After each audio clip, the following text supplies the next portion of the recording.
Hi there, and welcome back.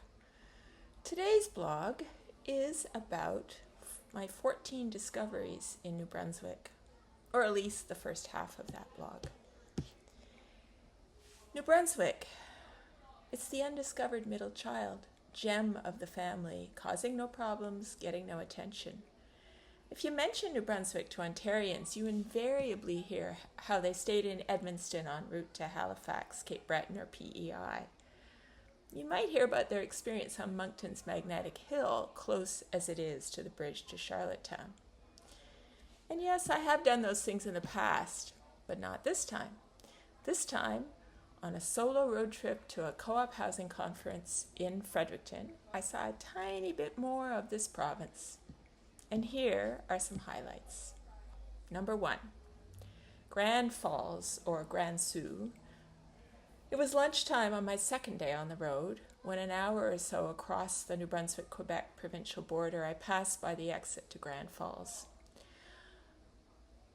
I'll be honest, contrary to all other aspects of my life, about travel, I take things as they come. Other than accommodation, no planning. Grand Falls sounded promising, so I pulled off the highway. It was a gorgeous day, so when I rounded a bend to find not only were the falls right there, but there was a food truck with picnic tables too. I abandoned all thoughts of a cute cafe. My food truck lunch was fine, but the heat on my summer-parched face, the swirling frothy white water, and the boom of pounding on the rocks below, spectacular. Number 2, Axe at Nankowick.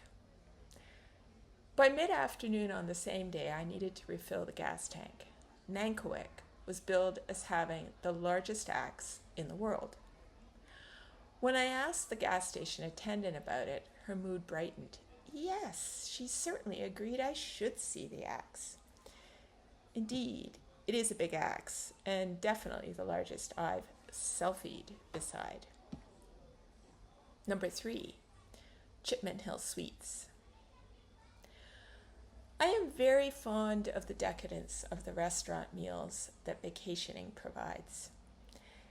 And yet, there is just no telling when I might get that urge to prepare something of my own making. Regular blog readers will already know I'm a bit fond of cooking. When I found Chipman Hill Sweets online, I figured it was a good choice. In the historic uptown area of St. John, it's surrounded by restaurants, but each room comes with its own kitchen.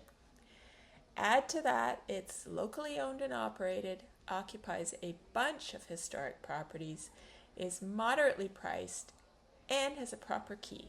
None of this magnetic card stuff.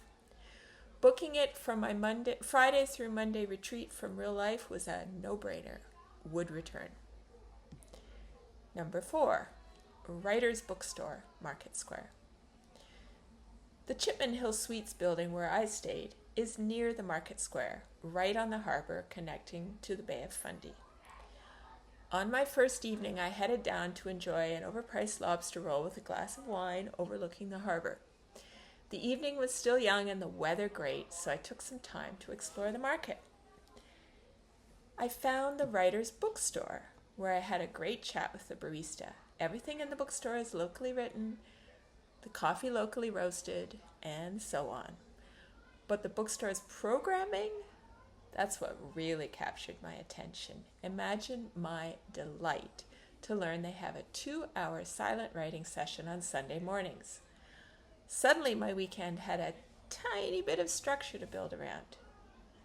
The Sunday session lived up to its promise, a diverse group of 20-plus people sitting in comfortable silence, hammering out words on their devices. At the end, we each talked about what we were working on, just like the online group I often join on Saturday mornings, but so much richer for the in-person experience. Really, does it get any better? Number 5, St. John Art Center. Saturday was a gorgeous day, so after spending a good chunk of time writing on a patio, I set out for a little stroll around the harbor and up the hill. I ended up at the St. John Art Center. The center is an example of great repurposing. Originally a Carnegie library built in 1904, there was a debate about how best to use it when the library outgrew the space. Since 2002, it's been the St. John Arts Centre, a multidisciplinary venue providing the community with arts, education, and cultural programming.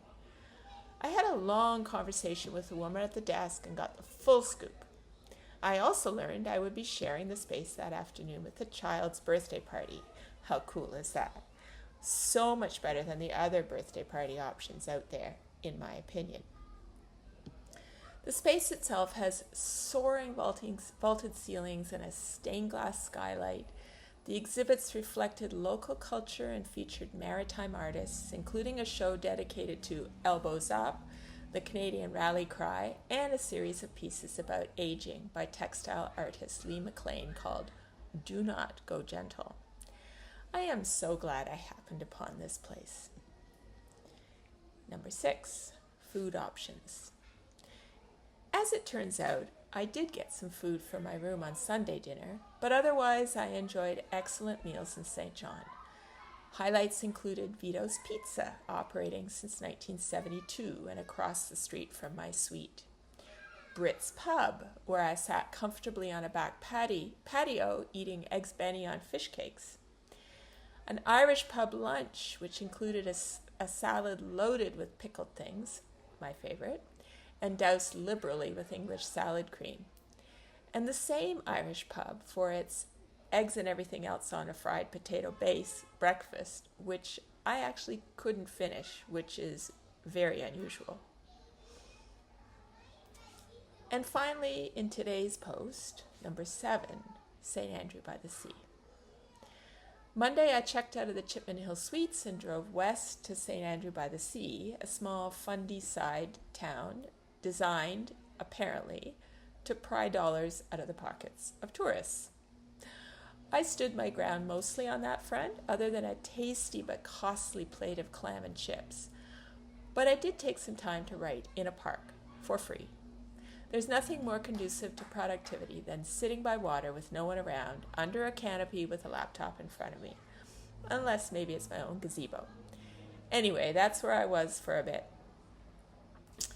So stay tuned for next week for more of my New Brunswick highlights.